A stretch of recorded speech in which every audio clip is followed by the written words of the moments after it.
Oi, gente, bom dia. Por aí.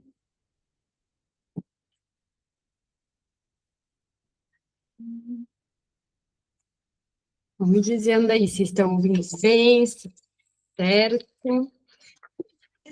Ver onde a Bom dia, gente parou. tá tudo ok aqui. Deixar. A gente parou na página 555, no parágrafo. Tentarei agora resumir. É isso mesmo, né, gente? Me diga aí se alguém anotou, mas eu tinha anotado isso. Só entender aqui para não me atrapalhar. Acho que sim, Bruna. É isso, né? Beleza, então tá. Só para eu saber se eu estou certa aqui, que meu marcador de página tinha caído, fiquei na dúvida se era isso mesmo.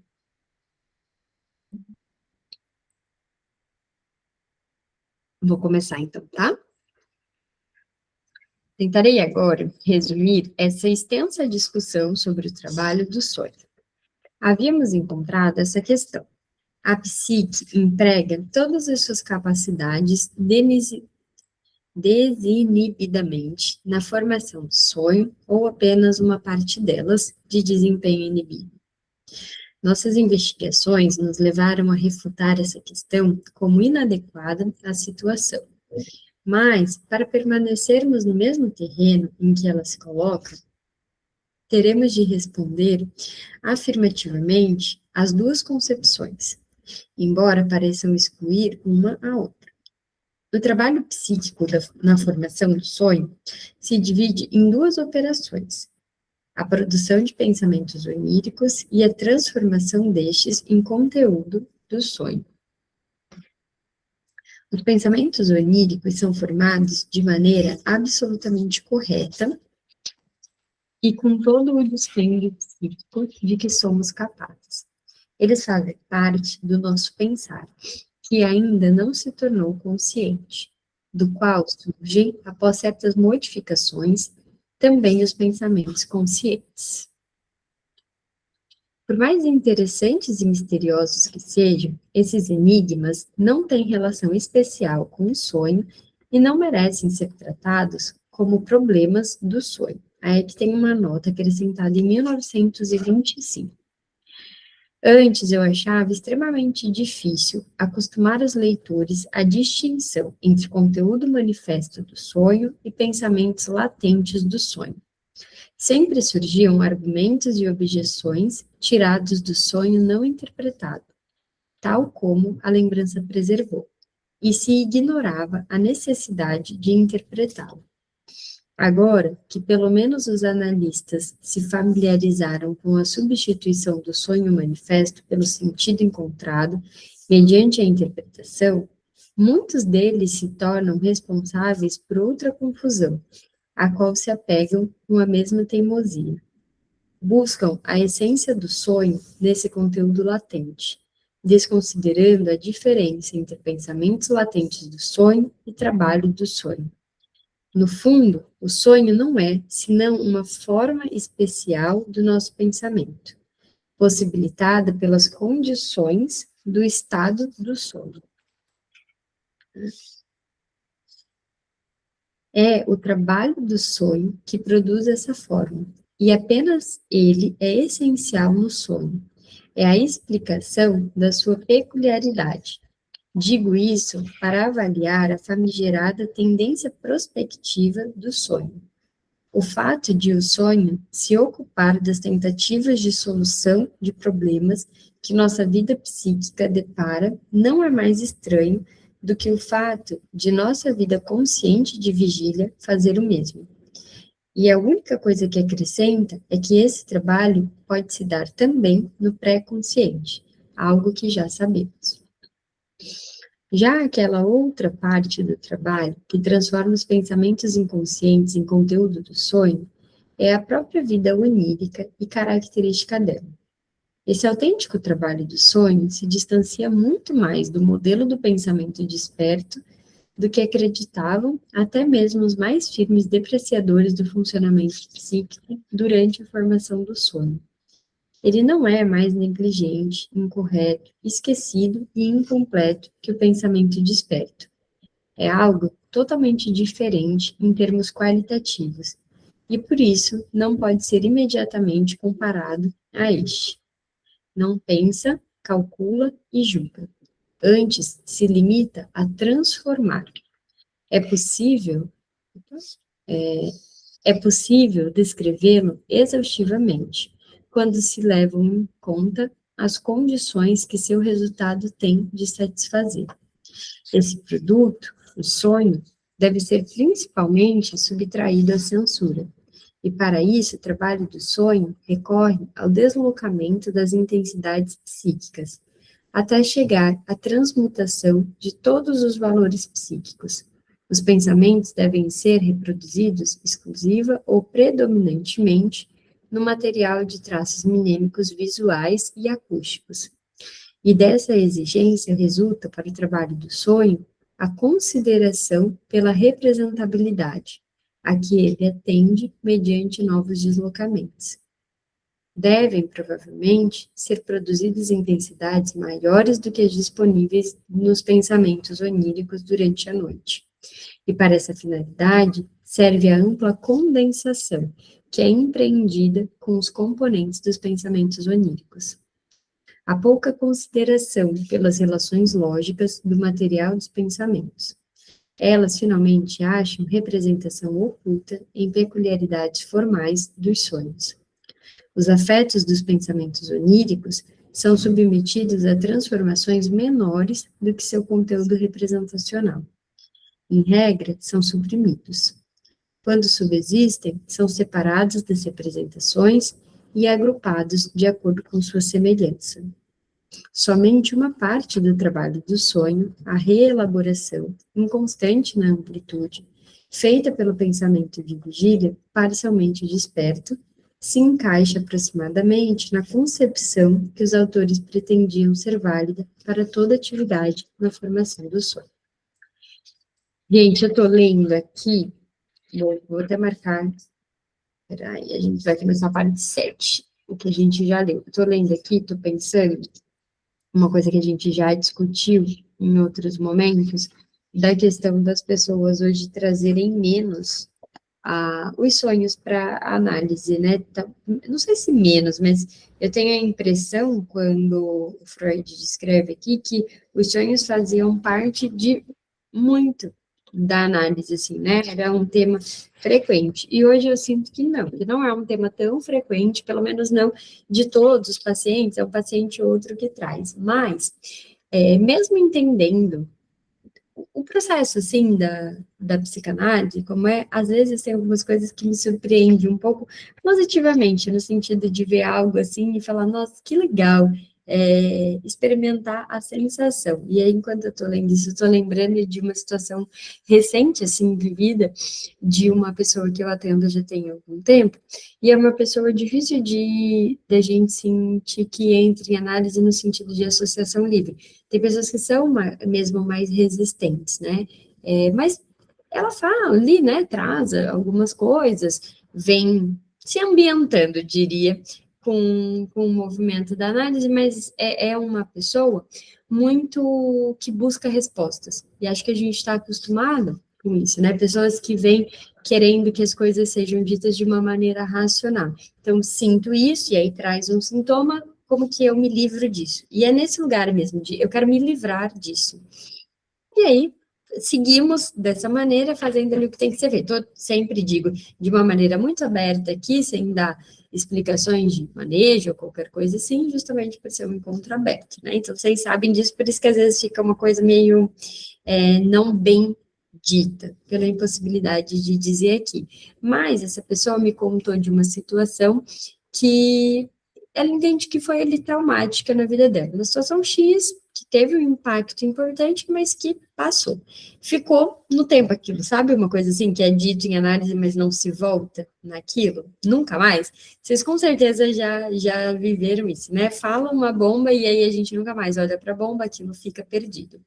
E aí, isso que essa pessoa estava recente ali e me disse que eu tenho um sonho recorrente que eu nunca trouxe.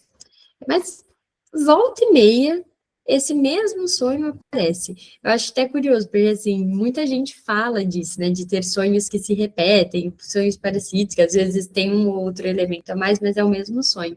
Eu falei, então me conta, né, e como é que era esse sonho. E o sonho, ele era uma situação muito semelhante àquilo que já aconteceu na vida, né, daquilo que já tinha sido compartilhado, mas muito semelhante mesmo, com poucas deformações, assim, uma coisa mais teatral, mas que o conteúdo era o mesmo. E aí eu aponto, eu falo, nossa, é curioso, porque esse sonho que você está me descrevendo parece aquela situação já vivida. E aí, o que me chama a atenção ali, do que é tão curioso, é esse saber daquilo que eu não me dou conta que eu sei, e aí a pessoa vira e fala, nossa, eu nunca tinha pensado nisso. Caramba, é a mesma coisa. E a pessoa diz assim, né, eu nunca tinha pensado nisso. Tinha sim, não para de pensar, inclusive. Pensa tanto que sonha, né? Pensa tanto que isso aparece, mas não se dava conta de que pensava sobre aquilo. E aí eu acho tão interessante isso acontecer. É desse lugar, é óbvio que a gente sabe que isso acontece, mas ver isso acontecer é de uma riqueza assim, de olha que valor que tem o sonho. Né, que valor que isso tem ali para análise, da gente poder ouvir. É claro que se eu contasse todos os pormenores ali, né, do caso, faria muito mais sentido, mas queria compartilhar, porque a gente tem falado tanto, né, dos sonhos com vocês, sobre esse lugar, assim, de se dar conta daquilo que se sabe. E da possibilidade, então, de representar aquilo, de trazer um significado, de olhar. Por que será que eu sonho tanto com isso? Achei que já tinha passado, pelo jeito não passou. Isso é um sonho repetitivo, vem sempre. Então, só para compartilhar nesse lugar, assim, de quanto que pode ser importante os pacientes trazerem sonhos em análise e a gente poder olhar para eles. Sei que pode não ser uma prática tão comum das pessoas, mas quando surgir na clínica de vocês, deem uma atenção para isso, porque tem um conteúdo muito rico ali, principalmente desse lugar do paciente ver coisas que ele sabe, mas ele não está enxergando de fato. Para te falar, Chay. E também acho que nós, psicanalistas, pelo menos eu, não vou generalizar todos, né? Nunca levei um sonho para análise, mas eu tenho uns sonhos assim que são recorrentes assim. Agora pensando no que tu Chay, disse sabe que de análise. eu queria levar. Tudo que eu queria era ter um sonho assim, sabe? Tipo, super interpretar. Mas e agora que eu não lembro de nenhum sonho? Gente, não lembro um sonho. Eu acho que isso daí é uma tamanha de uma resistência. A Dali resistindo em voz alta, né? Aquele, sonhei, entendi, eu sei de onde vem. E é por isso que eu vou guardar ele só para mim, né? Eu não vou compartilhar com o meu analista. Eu é triste, porque assim, nem resistir em voz alta eu posso, porque eu não me lembro. Sonho não nego, levo quando puder. É por essa via, eu sei, viu? Eu sinto que eu sou muito resistente, porque que é isso? Nem um sonhozinho para lembrar. Nossa, eu acho que é resistente para quê? Não quero resistir. E aí é muito engraçado, né? Porque não quero, mas não é uma escolha consciente, porque, enfim, não vem sonho nenhum, e obviamente eu devo sonhar, né? Esses dias, o meu filho acordou e aí eram, tipo, vai, 6 e pouco da manhã, assim. E aí a gente ainda estava dormindo, aí ele veio para nossa cama. Mas aí quando ele veio para nossa cama, eu acordei, né? E ele dormiu de novo. Gente, ele gargalhava no sonho, mas ele gargalhava, assim, é muito engraçado você ver. Uma pessoa, tipo, né? Depois eu perguntei, com o que você sonhou e tal. Nem lembrava, né? Mas ele gargalhava tanto, falei que gostoso, né? Que deve ser assim, um sonho bom. Supostamente bom, né? Nem sei se era, mas ele ria com tanto gosto que eu acho que devia ser bom. Sonhei com algo na semana passada, levei para análise na sexta e no sábado aconteceu parecido com. Olha só. Ah, eu vou ter uma conversa com o meu inconsciente. Por que que ele não me faz umas coisas dessas? Tem dias que eu vou dormir pensando, sabe, queria tanto sonhar com X coisas para se dar um. Vai nada. Tá amarrado aqui, viu? Mas olha, escutem sonhos. Os próprios sonhos, se possível, né? Se o inconsciente de vocês trabalhar a favor de vocês, ou não, vai saber. Mas escutem também os sonhos dos pacientes. Acho que traz assim, muita riqueza para o processo de análise. E é muito legal. Ó, vamos começar o 7, Psicologia dos Processos Oníricos. E aí eu estava grifando aqui, porque eu gosto de grifar, e acho que agora a gente entrou, acho não, estou confirmando agora, acabei de ver. Entramos no último capítulo. Vocês não acreditam numa coisa dessa? Eu tinha anotado em algum lugar que eu já não me lembro, mas quando que a gente começou essa leitura? Agora eu não lembro mais. Que droga. Não entendi, Aline, tu mandou sem querer ou tem alguma coisa? Hum. Vai da página 558 a 663. Então, estamos. Beleza, não tem problema. No último. Ah, quanto tempo será que a gente já está lendo? Alguém lembra? Não. Alguém anotou? Não, é no meu. Depois eu vou caçar. Eu acho que foi meio do ano, foi junho, não foi? Junho, não sei, vou caçar. Então, tem quase um ano. Acho que deve dar um ano, então, né, que a gente vai ler bastante coisa. Bora lá. Entre os sonhos que me foram relatados por outras pessoas, há um que agora solicita a nossa atenção.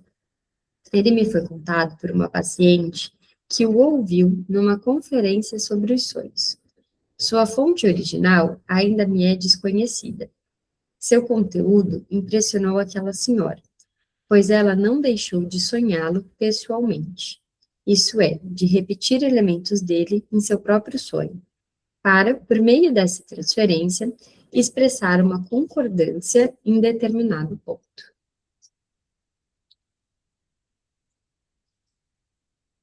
As condições preliminares desse sonho modelo são as seguintes. Um pai passou dias e noites à cabeceira do filho doente.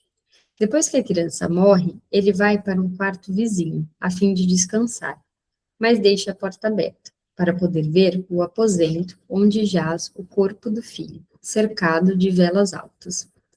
Um homem idoso foi encarregado da vigília e está sentado junto ao corpo, murmurando orações. Após algumas horas de sono, o pai sonha que o filho está de pé ao lado de sua cama, que o agarra pelo braço e sussurra em tom de repreensão.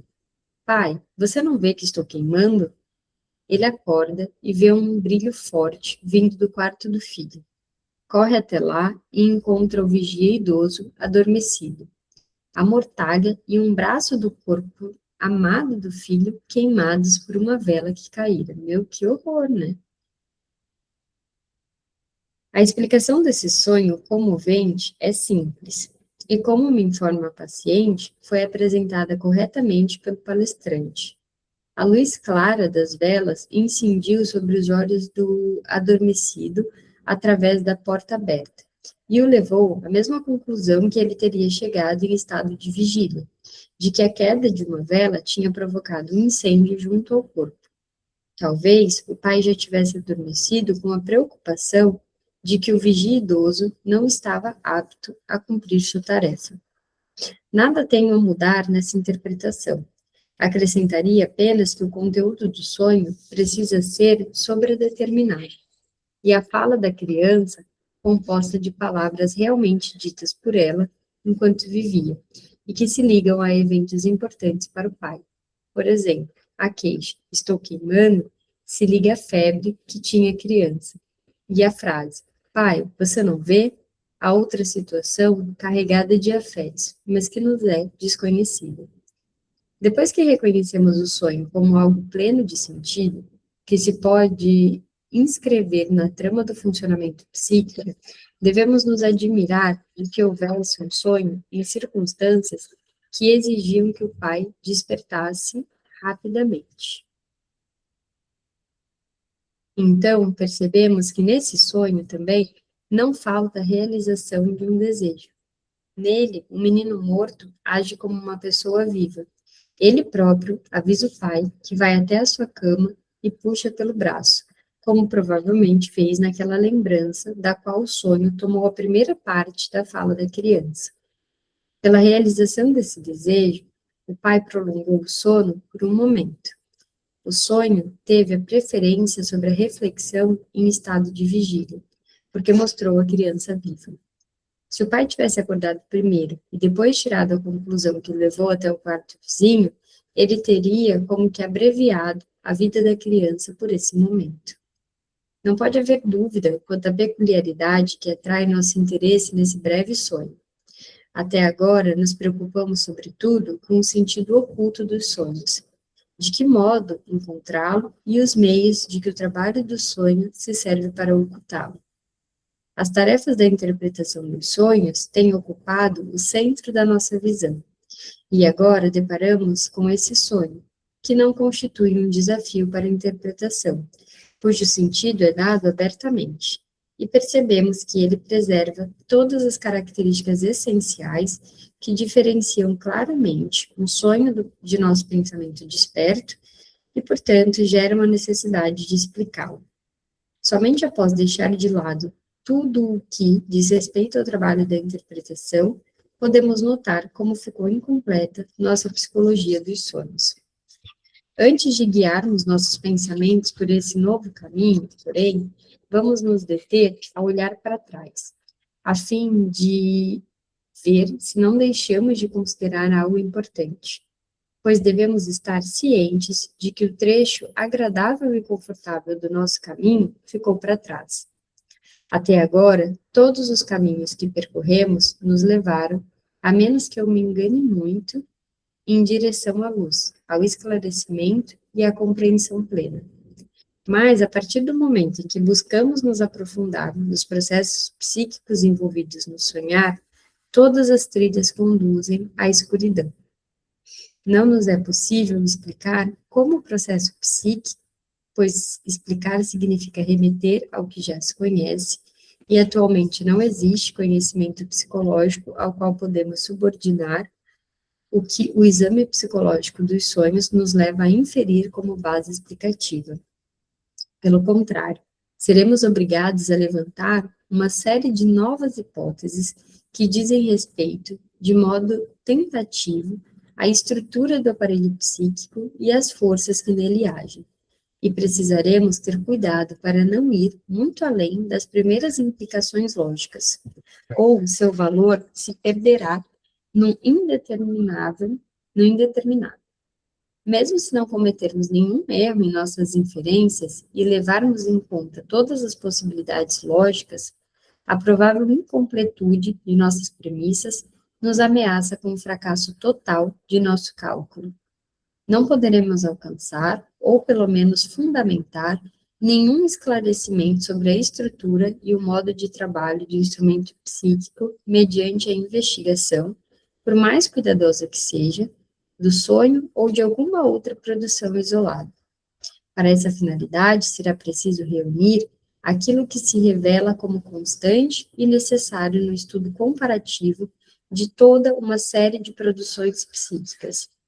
Assim, as hipóteses psicológicas que extraímos da análise dos processos oníricos precisarão como que aguardar numa parada até acharem a conexão com os resultados de outras investigações, que pretendem chegar ao núcleo do mesmo problema a partir de outro ponto da abordagem.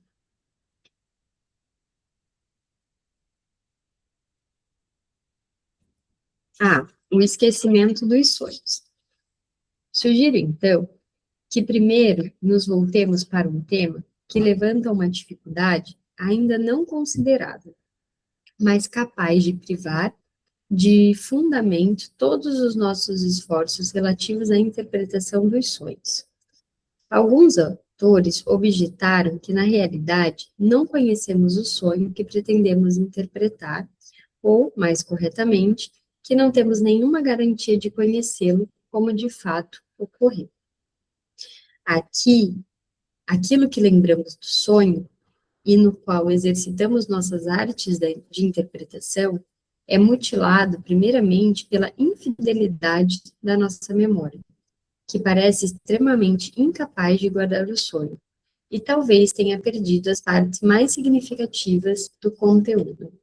Muitas vezes, ao voltarmos a atenção para os nossos sonhos, lamentamos haver sonhado muito mais e só nos lembramos de um fragmento, cuja lembrança também nos parece estranhamente incerta.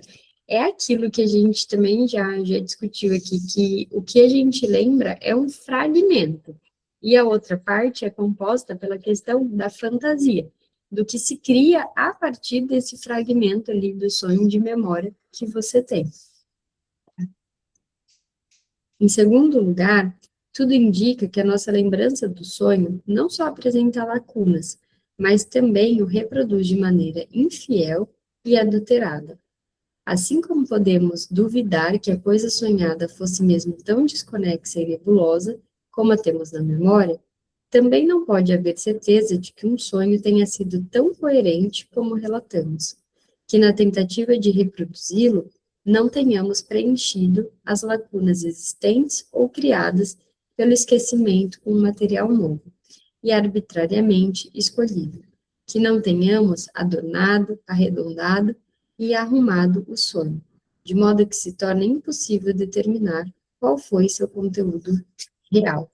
Até porque também, quando a gente pensa na questão do sonho, passa por um lugar de fala.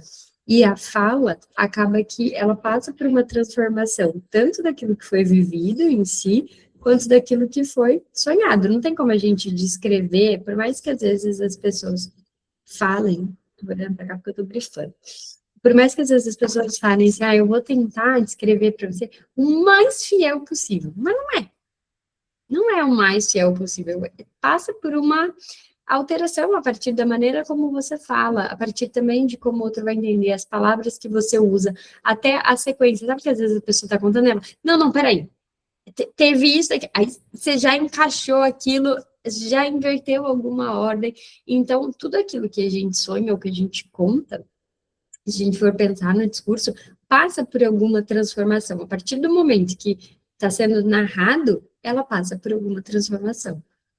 Chay, você quer falar? Sim, a gente estava lendo em outro grupo sobre o discurso de Roma, e ele estava falando ontem justamente sobre isso, o discurso do sonho, que a gente às vezes leva para a sessão, né? Modificado, né?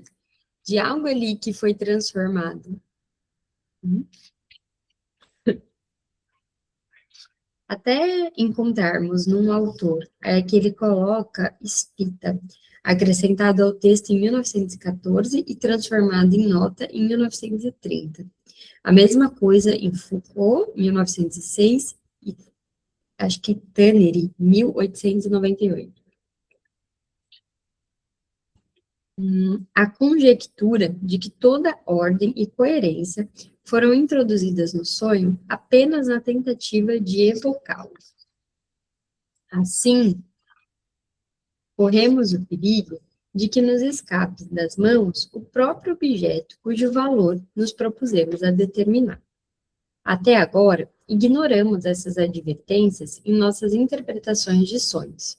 Pelo contrário, vimos-nos solicitados a interpretar tanto os componentes menores, mais discretos e mais incertos do conteúdo, quanto aqueles preservados com nitidez e certeza. O sonho da injeção de Irma dizia: chamo rapidamente o Dr. M, e supusemos que esse detalhe não teria sido introduzido no sonho se não tivesse uma origem particular. Assim, chegamos à história daquela paciente infeliz, para a qual eu havia chamado rapidamente meus colegas mais velhos. No sonho aparentemente absurdo, que tratou a diferença entre 51 e 56, como, aí está aqui uma coisa, eu acho que é a quantidade negligenciada. O número 51 era mencionado várias vezes. Em vez de considerarmos isso algo natural ou indiferente, inferimos daí uma segunda linha de pensamentos no conteúdo latente do sonho, que nos levou ao número 51.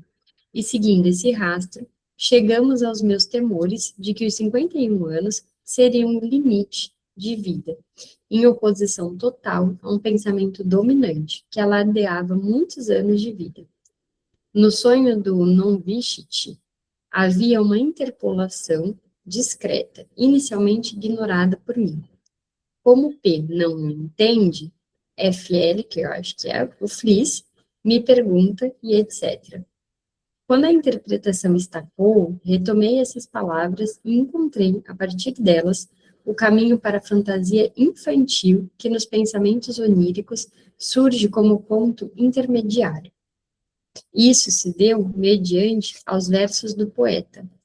Raras vezes vocês me compreenderam. Raras vezes também os compreendi.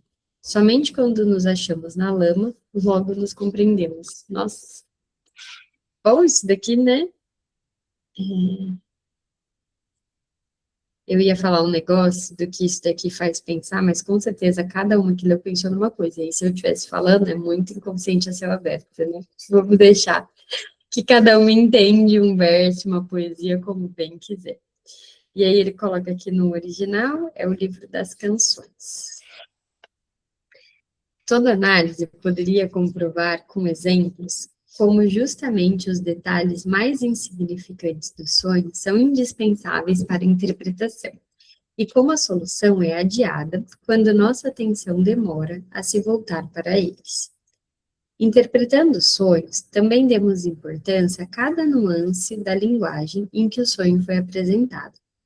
E quando nos era apresentado um texto absurdo ou insuficiente, como se tivesse fracassado o esforço de traduzir o sonho para a versão correta, respeitamos também essas falhas na expressão. Em suma, tratamos como escritura sagrada aquilo que para outros autores seria uma improvisação arbitrária, juntada às pressas no alvoroço do momento. Essa contradição tem de ser explicada. Essa explicação nos é favorável, embora não invalide os argumentos dos outros autores.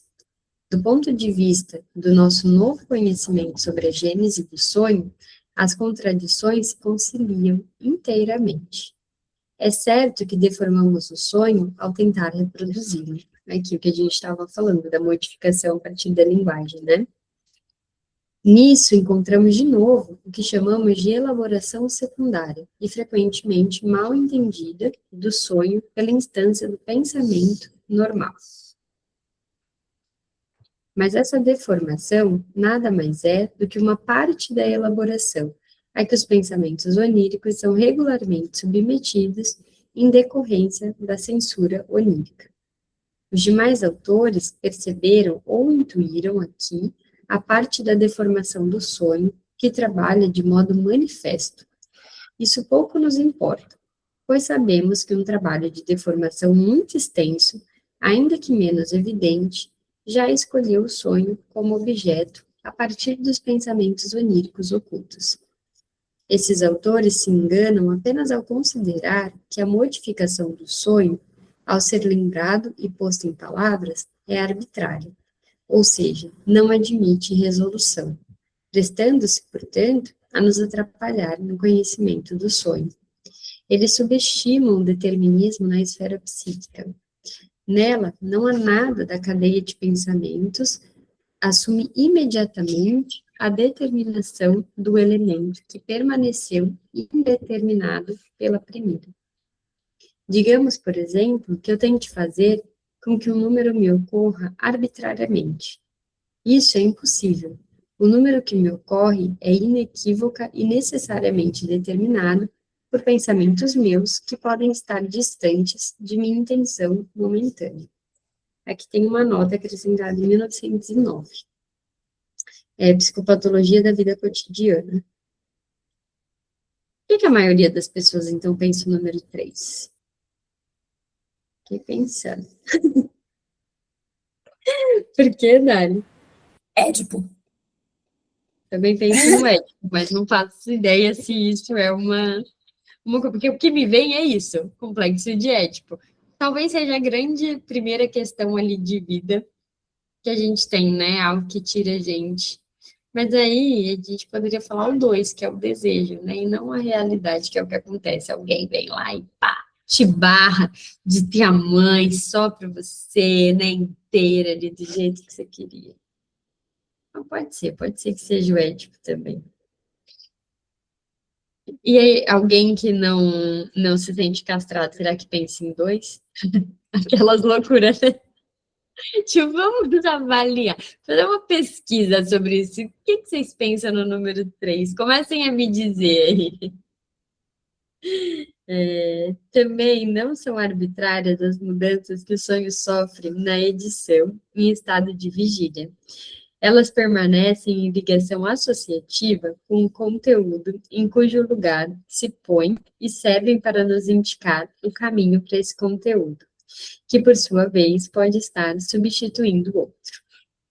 Ao analisar sonhos de pacientes, costumo fazer o seguinte teste, sempre bem sucedido. Quando o relato de um sonho me parece difícil de compreender inicialmente, peço ao narrador que o repita. Raras vezes ele faz com as mesmas palavras. Olha aí, fica a dica de manejo. Mas os trechos em que ele mudou a expressão me dão a conhecer os pontos fracos do disfarce do sonho. Estes me servem como serviu a Rage, o sinal bordado na roupa de Siegfried. Aí aqui tem uma nota, no poema épico anônimo, a canção dos Nibelungos. Hagen convence Cremilda a bordar na vestimenta de Siegfried uma pequena cruz, no local correspondente ao único ponto vulnerável do corpo do herói. E ali, depois, o apunhala. Poxa vida, né? Mas sabe o que eu fiquei pensando também agora? As pessoas fazem isso não só com sonhos, mas já mandaram um mentiroso repetir a própria mentira? Sempre vem uma explicação a mais. Tu nem pediu, mas a pessoa, ela quer explicar de novo, ela quer explicar mais. Já estamos ligados àquilo, né? Tipo, tá dando muita explicação. A interpretação do sonho pode começar aí. Ao solicitar que o narrador repita o sonho, eu lhe aviso que farei um esforço especial para solucioná-lo. Logo, ele protege, sob a pressão da resistência, os pontos fracos do disfarce do sonho, substituindo uma expressão reveladora por outra mais distante. Desse modo, chama minha atenção para a expressão descartada. O empenho com que ele busca impedir a solução do sonho me permite inferir também o cuidado com que teceu o manto do sonho. Os outros autores têm menos razão ao dar tamanho espaço à dúvida com que nosso juízo recebe a narrativa do sonho. Pois essa dúvida não tem penhor intelectual. Nossa memória não possui garantias. Ainda assim, cedemos com frequência muito maior que o objetivamente justificável à pressão de confiar em suas informações. A dúvida quanto à reprodução correta do sonho ou de seus detalhes é, novamente, um produto da censura do sonho, da resistência à penetração dos pensamentos oníricos na consciência. Essa resistência nem sempre se esgota nos deslocamentos e substituições que impôs. Ela também se apega, em forma de dúvida, àquilo que passou. Tendemos a não perceber essa dúvida, pois ela tem a cautela de nunca atacar os elementos mais intensos do sonho, mas apenas os fracos e indistintos. Mas nós já sabemos que entre os pensamentos oníricos e o sonho, houve uma transmutação completa de todos os valores psíquicos. A deformação só foi possível mediante a uma subtração de valores. Nisso, ela costuma se manifestar e, com isso, eventualmente, se satisfaz. Quando a um elemento indistinto do novo conteúdo onírico se acrescenta ainda a dúvida, podemos, seguindo essa indicação, reconhecer nesta um derivado mais ou menos direto de um dos pensamentos oníricos proscritos. É como o que sucedia após uma grande revolução, numa das repúblicas da antiguidade ou da renascença. As famílias nobres e poderosas que antes dominavam estão agora banidas Em todas as posições altas são ocupadas por novatos. Na cidade, são toleradas apenas membros empobrecidos e sem poder, ou seguidores distantes dos senhores derrubados. Mas estes também não gozam de direitos plenos de cidadão. São vigiados com desconfiança. Em nosso exemplo, no lugar da desconfiança está a dúvida. Por isso, requeiro que seja abandonada na análise de um sonho toda escala de avaliação da certeza, que seja tratada como certeza absoluta, a mais leve possibilidade de que algo deste ou daquele tipo possa ter surgido no sonho. Se, ao examinarmos um elemento onírico, não nos dispomos a renunciar a esse tipo de consideração pela certeza, a análise estanca. O menosprezo do elemento em questão tem, no analisando, o efeito psíquico de que não lhe ocorre nenhuma representação indesejada por trás desse elemento. Na verdade, esse efeito não é óbvio. Não seria disparate se alguém dissesse: não tenho certeza se isso ou aquilo realmente estava no sonho, mas me ocorre o seguinte a respeito disso. Ele nunca fala assim, e é justamente esse efeito da dúvida perturbadora da análise que a desmascara como um derivado e um instrumento da resistência psíquica. A psicanálise tem razão em ser desconfiada. Uma de suas regras é: qualquer coisa que perturbe o prosseguimento do trabalho é uma resistência. Olha, sabe que o Lacan fala disso no seminário 1, e aí ele critica a tradução. Eu não sei se eu acho a página aqui. Nossa, queria achar.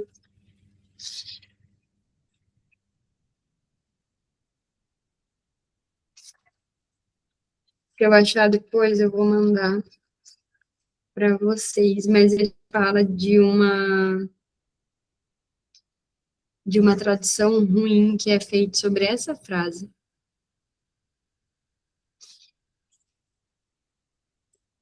É ruim assim, né? Quando a gente não acha o que é.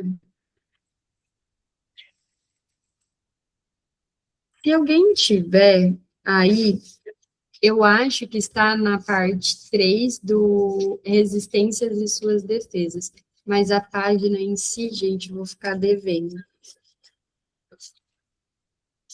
E também não tem nota, porque se tivesse nota de rodapé, ficava fácil de achar, mas não tem. Então, aí no seminário 1. Oi, Chay. Eu tenho tudo em PDF, mas eu não sei a página também. Mas tu leu? Tu lembra de ter lido isso ou não? Eu li em grupo, mas não tenho muita lembrança, então Então eu não posso até dar consigo. uma olhada por ali, por meio ali, dar uma folhada Eu no tô PDF. tentando olhar aqui por cima, mas Página é de 50, Bru. 50? A continuação do trabalho é uma resistência. No 2, na parte Ah, 2. tá aqui. Tudo que destrói, suspende, altera a continuação. Gente, olha, eu vou compartilhar um negócio para vocês. Eu tenho que marcar um oftalmo. Tá, inclusive, né, de verdade, porque eu não tô enxergando mais nada. As pessoas vão ficando velhas e tem um problema que a gente vai perdendo tudo, né? Tudo vai caindo, a gente para de enxergar o negócio na minha cara, aqui, ó. E eu não tava enxergando a palavra. Daqui a pouco vai ser Quintas com o Freud e eu de óculos, que eu tô assim, ó. Você não é velho, não enxergo nada. Então, qualquer coisa que perturbe o prosseguimento do trabalho é uma resistência. E aí, ele coloca assim, o Lacan agora, tá? Tô lendo seminário. Temos uma frase decisiva que é esta: tudo que destrói, suspende e altera a continuação do trabalho. Não se trata aí de sintomas, trata-se do trabalho analítico, do tratamento, como se diz que se trata um objeto que passa por certos processos. Tudo que destrói a continuação do trabalho é uma resistência. E o Freud coloca que qualquer coisa que perturbe o prosseguimento do trabalho é uma resistência. Aqui, o que acho que o Lacan estava querendo dizer, e o que a gente pode pensar, é que o Freud está falando num sentido da fala, e não do sintoma em si. Ele está falando do trabalho de interpretação, da importância daquilo que suspende o trabalho da fala. Não é para tirar o sintoma, não é o sintoma que atrapalha, é aquilo que vem da fala. Mas, enfim, aqui a gente não estuda Lacan, né? Vou discutir isso daqui em outro lugar, mas é só porque eu lembrei que estava lá. Deixa eu marcar aqui. Então, qualquer coisa que perturbe o prosseguimento do trabalho é uma resistência, tem uma nota acrescentada em 1925, aqui em Freud. A tese aqui postulada de modo tão peremptório, qualquer coisa que perturbe o prosseguimento do trabalho é uma resistência, poderia facilmente ser mal compreendida.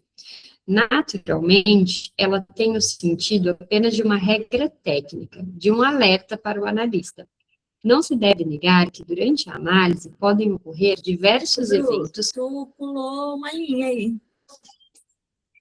Naturalmente. Da nota? Naturalmente. Aí você já foi Tô preocupado falando. ali. Eu vou marcar hoje. Tô falando sério, não tô chegando nada. Vou começar de novo, então. Peraí. A tese aqui, postulada de modo tão peremptório, qualquer coisa que perturbe o prosseguimento do trabalho é uma resistência, poderia ser facilmente mal compreendida. Naturalmente, ela tem o sentido apenas de uma regra técnica, de um alerta para o analista. Eu li isso. Li, né? Não se deve negar que, durante a análise, podem ocorrer diversos eventos que não devem ser atribuídos à intenção do analisando. É possível que o pai do paciente morra sem que ele o tenha assassinado. É possível que irrompa uma guerra que ponha fim à análise.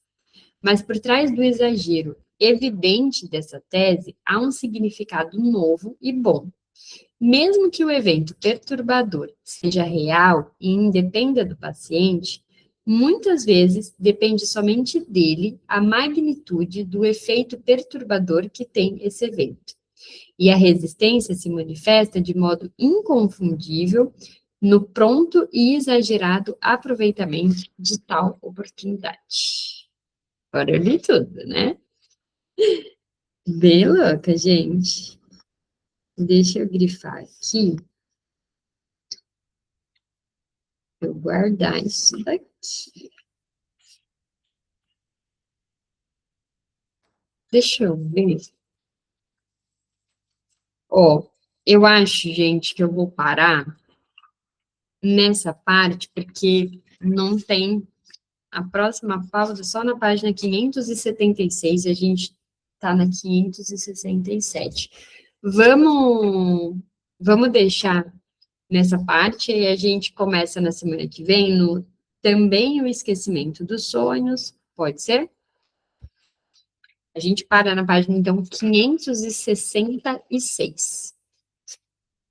Beleza? E aí, na semana que vem, a gente discute mais sobre essa questão de qualquer coisa, então, que perturba o procedimento do trabalho, é uma resistência. Pensando nessa questão das coisas, enfim, externas e como o paciente lida com isso. Porque acho que é bacana, é importante discutir isso. Pode ser? Pela companhia, pela leitura. Beijo. A gente se vê.